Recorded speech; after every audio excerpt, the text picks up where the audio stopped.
ഇത് ഈ വിഷയത്തിൽ തുടർച്ചയായി ഹൈക്കോടതി പറയുന്ന 8ാമത്തെ വിധിയാണ്. ഓരോ തവണയും ഇതിൻ്റെ ഇൻറ്റൻസിറ്റി കൂടി ഹൈക്കോടതിയുടെ പ്രഹരശേഷി വർദ്ധിച്ച് വരികയാണ്. ആദ്യം സംശയം ഉന്നയിച്ചു, സംശയത്തിന് പുറകെ അന്വേഷണത്തിന് ഉത്തരവിട്ടു, പിന്നീട് അന്വേഷണം പോരാന്നുള്ളതുകൊണ്ട് പ്രത്യേക ഇൻവെസ്റ്റിഗേഷൻ ടീമിനെ രൂപീകരിച്ചു, അതിനുശേഷം അതിൽ കണ്ടെത്തിയിട്ടുള്ള കാര്യങ്ങളെ സമറൈസ് ചെയ്തുകൊണ്ട് വിശദീകരിച്ചു.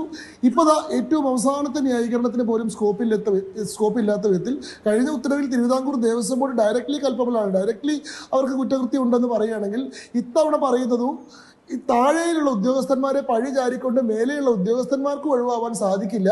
ഇതൊരു കൂട്ടുത്തരവാദിത്തത്തിലുള്ള സംവിധാനമാണ്.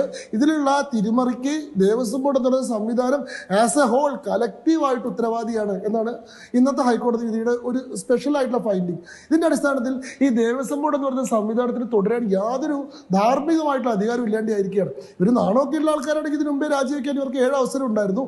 അതൊന്നും ഇവർ ചെയ്യുമെന്ന് ഞാൻ വിചാരിക്കുന്നില്ല. പക്ഷേ ഇന്ന് ഡയറക്റ്റായിട്ട് പറഞ്ഞിരിക്കുകയാണ്, നിങ്ങൾ ഈ പറയുന്ന നിയമത്തെ തന്നെ ലംഘിച്ചു. ഇന്ന് ബഹുമാനപ്പെട്ട ഹൈക്കോടതി പറഞ്ഞത് എന്താ, 2019 ദേവസ്വം ബോർഡിനോ ദേവസ്വം മന്ത്രിക്കോ മാത്രമല്ല 2025 അതേപോലത്തെ ഉത്തരവാദിത്തമുണ്ട്. കാരണം എന്താ, 2025 ഇവർ നടത്തിയ എക്സർസൈസ് തന്നെ 2019 നടത്തിയിട്ടുള്ള കള്ളത്തരത്തെ മറച്ചു പിടിക്കാൻ വേണ്ടിയിട്ടുള്ള കവറപ്പാണ് എന്നാണ് ഹൈക്കോടതി പറഞ്ഞത്. ഇതിൽ ആദ്യം കോടതി പറയുന്ന സംഭവം ഇതിലൊരു ക്രിമിനൽ കോൺസ്പിറസി നടന്നിട്ടുണ്ട് എന്നുള്ളതാണ്.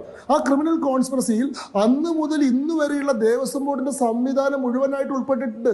തങ്ങളുടെ മുൻപേയുള്ള ആളുകൾ നടത്തിയിട്ടുള്ള അഴിമതിയുടെ തുടർച്ച പുതുതായി വരുന്ന ഓരോ ആൾക്കാരും ഏറ്റെടുക്കുകയും മുന്നോട്ട് കൊണ്ടുപോവുകയും ചെയ്യുകയും ഇത് ആരും പിടിക്കപ്പെടുന്നില്ലെന്ന് ഉറപ്പുവരുത്താൻ വേണ്ടി വളരെ സിസ്റ്റമാറ്റിക് ആയിട്ടുള്ള ഒരു കവറപ്പ് നടന്നിട്ടുണ്ട്. ഇനി എന്താണ്, 2019 ദേവസ്വം മന്ത്രി മാറിയല്ലോ, ഇപ്പോഴത്തെ ദേവസ്വം മന്ത്രിക്ക് ഉത്തരവാദിത്തം ഇല്ലല്ലോ എന്ന് പറയാനോ, അന്നത്തെ ദേവസ്വം ബോർഡ് അല്ലല്ലോ ഇപ്പൊ ഭരിക്കുന്നു എന്ന് പറയാനോ ഇവർക്ക് സാധ്യമല്ല. അന്നത്തെ ഉത്തരവാദിത്തം ഇപ്പോഴും നിലനിൽക്കുന്നുണ്ടെന്നും നിങ്ങളും ഇതിൽ കൂട്ടുപ്രതികളാണെന്നുമാണ് ബഹുമാനപ്പെട്ട ഹൈക്കോടതി അർത്ഥശങ്കയ്ക്ക് ഇടയില്ലാതെ പറഞ്ഞിട്ടുള്ളത്. അഭിമാനത്തിന്റെ കണികയെങ്കിലും ഉണ്ടെങ്കിൽ, ഇല്ലെന്ന് പലവട്ടം തെളിയിച്ചതാണ്, എങ്കിൽ കൂടി ഒരു അവസരം കൂടി തരികയാണ്. ഉണ്ടെങ്കിൽ ഇന്നൊന്ന് രാജിവെച്ച് കാണിക്കണമെന്ന് ഞാൻ ഇവരോട് ആവശ്യപ്പെടുക.